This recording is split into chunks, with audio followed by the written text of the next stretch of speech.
Well, good morning again, friends. I am glad you remembered to change your clocks with daylight savings time ending this morning.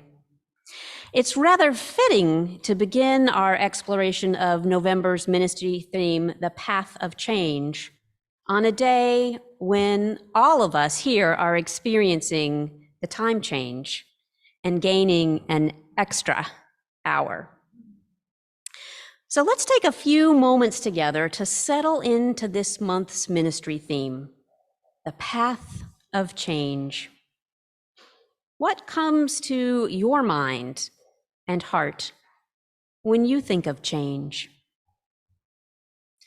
Autumn, with the foliage so brilliantly surrounding us in Central Virginia, offers a daily visual reminder of change. And changing our clocks by an hour is a good example of how change, large or small, really any change, can be challenging. It seems to be part of our wiring as humans to meet change with resistance. We fight it, deny it. We want to hold on to that feeling or belief that we are in control.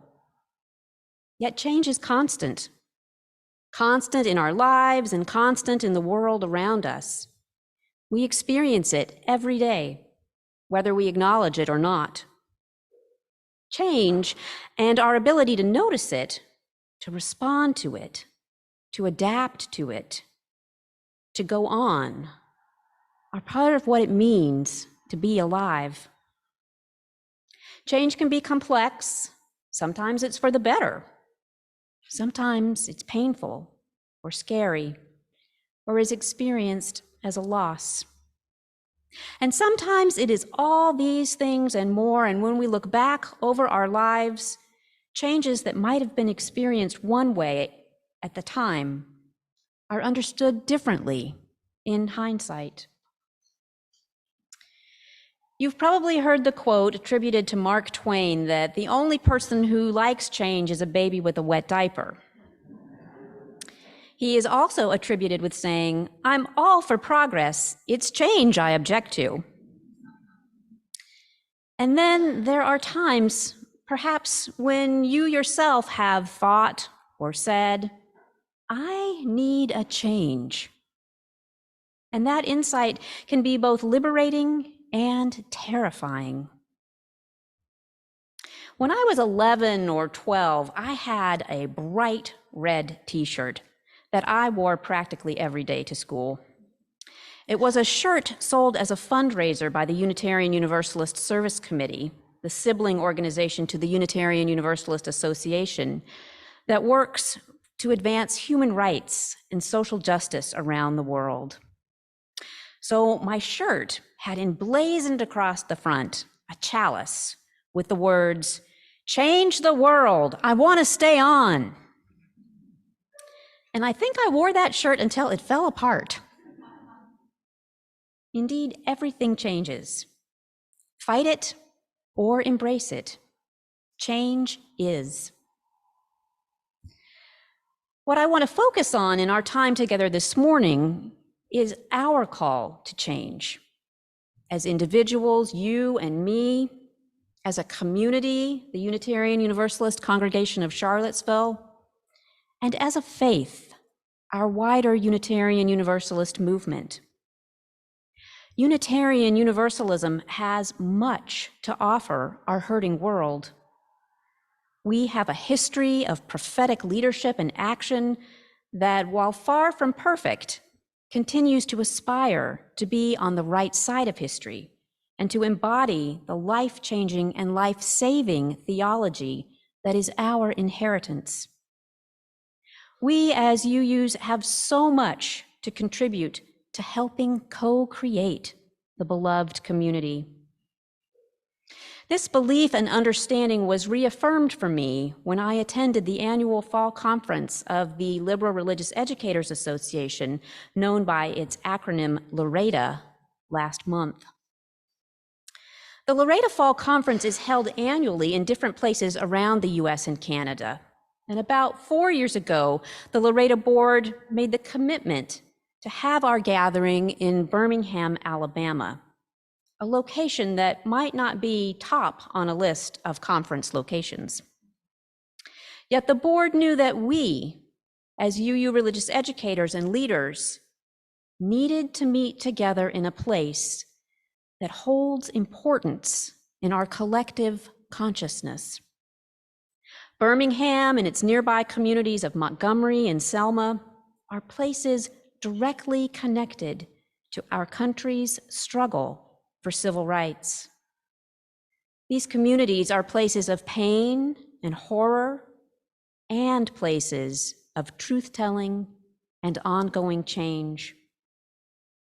The COVID pandemic prevented our conference from meeting in person for several years, so we kept postponing our meeting in Birmingham, but not breaking our commitment to do so when we were able to gather in person again. And finally, this October, we were able to gather there and to explore the conference theme, Faith Made Real, exploring the eighth principle. As I shared earlier in this morning's service, the 7 UU principles and our 6 sources, which are listed in the front of the gray hymnal if you want to look at them, have served us well. While not our creed, we don't have one, we are a covenantal faith, they are a set of shared values that we affirm and can be helpful as we articulate who we are as UUs and what is important to us as a community. Yet, as the little film we watched earlier showed us, the 7 principles are not perfect. They are not inviolable. They might be ready for some change, to evolve with us as we are ever evolving as a people and as a faith. That's part of what it means to be a living tradition. Our call is to continue to grow, to continue to adapt, to change in each of our journeys towards wholeness and as a faith tradition. And our call is to continue to heal and repair where we have fallen short and caused injury, even if unintended. At Fall Conference, through keynote talks and small group work and worship services and resource sharing, we were reminded and encouraged and called again to the important and ongoing work of dismantling racism in our Unitarian Universalist spaces and in the wider world. Many Black and Indigenous and people of color have been saying for years that the 7 UU principles are missing something important. Our principles, as currently expressed, are not explicit enough in their naming of our commitment to racial justice. Our current 7 principles leave out that working for racial justice is how we practice Unitarian Universalism. Many have advocated for the addition of an 8th principle, and there has been a multi-year process to modify the UUA's bylaws and add the 8th principle. But this effort has been slowed down and stifled, often by well-meaning white people who argue that the 1st and the 7th principles can be understood to include everyone and all living things. There have also been people who take issue with the language put forth as the proposed 8th principle. They want to tweak the wording, and this has, consciously or not, prevented forward momentum of adoption of the principle. It has been helpful for me to remember my commitment to center the voices of Black, Indigenous, and people of color, to not get in the way of what we are hearing many of them say, to not wordsmith their work, to hear that our 7 principles as currently written are not enough. They aren't inclusive enough. That our people, all of us, deserve better and need explicit language to help us weave a new fabric of belonging. This request, this desire, this dream of an eighth principle with language that has been used to create it is something that I can get behind. Let's read it together. We, the member congregations of the Unitarian Universalist Association, covenant to affirm and promote journeying toward spiritual wholeness by working to build a diverse, multicultural, beloved community by our actions that accountably dismantle racism and other oppressions in ourselves and our institutions.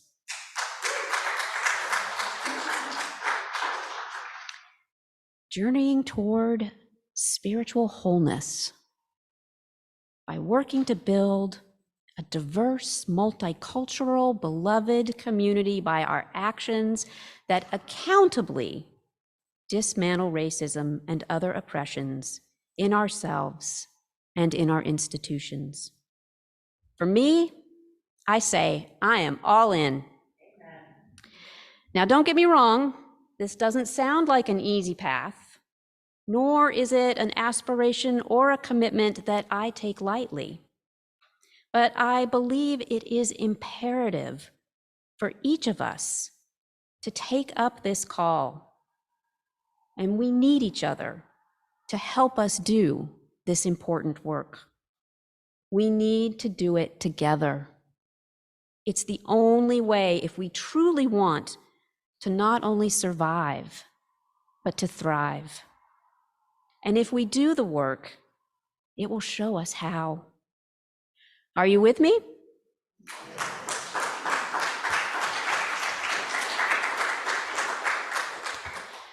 One of the worship leaders at Fall Conference this year was the Reverend Denise Graves. And in the opening worship service, as part of the preparation for the content of the conference, in particular, our trip to the Living Legacy Museum in Montgomery, Reverend Graves preached on being shoulder ready. As she prepared us for the work ahead, she had us all stand up and imagine the generations coming after us, the people coming after us who would need to stand on our shoulders. She asked us to think about the children coming along and how they're going to need to stand on our shoulders. The babies who have yet to be born and who are going to need to stand on our shoulders. So she asked us to be shoulder ready. She asked us to get ourselves together, to do what we need to do to be ready so that people can stand on our shoulders. In another sermon on another day, I'll share more about that experience and help us continue to do the work together so that we can better answer the call to be shoulder ready.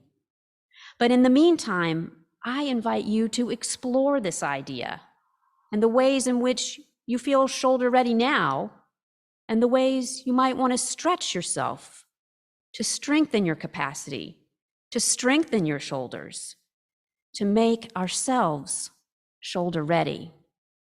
I ask you again, are you with me? So where are we with the process of getting the eighth principle to be adopted by the UUA bylaws as part of our purposes and principles? It is a multi-year process, and the General Assembly of UU congregations is engaged with this work. At the same time, individual UU congregations have already begun adopting the eighth principle on their own. That's right. Congregations don't have to wait to act because in our faith tradition, each congregation has autonomy in matters such as this. We can decide for ourselves whether or not to adopt the eighth principle. Here's what the numbers look like right now. As of 2020, there are 1,027 UU congregations and covenanted communities. Over time, this is how many have adopted the eighth principle. There were no adoptions between 2013 and 2016. There were then 3 adoptions in 2017. In 2018 and 2020, there were 29 adoptions. In 2020 to 2021, there were 117 total adoptions. And as of last May, there were 220 total adoptions. And there's a goal for 300 by the end of this spring. So I applaud the 220 congregations that have adopted the 8th principle, and I hope that this year we will adopt it too. In the coming months, Reverend Tim and our congregation's board will be leading our congregation through important conversations and soulful work that helps us articulate with clarity who we are and what we want to be as the UU congregation of Charlottesville. We'll do thoughtful work together that will help us name our shared priorities, proclaim with enthusiasm who we are and what we want to teach our children, and how we want to embody ourselves and our shared beliefs and values. There will be change involved because there always is, but we're on a path together to be shoulder ready. This path of change we are on, called life, demands that we be bold.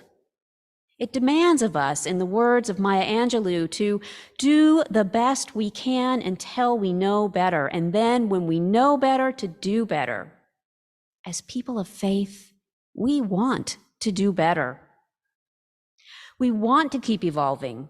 We want to be relevant in an ever-changing world. And as we continue to do this work together, may we be on fire with commitment. Commitment to heal hurts that bind us to the painful past, and to keep working for justice and liberation for us all. In the coming days, may we embrace the path of change and do the work together to be shoulder ready. Amen, and blessed be.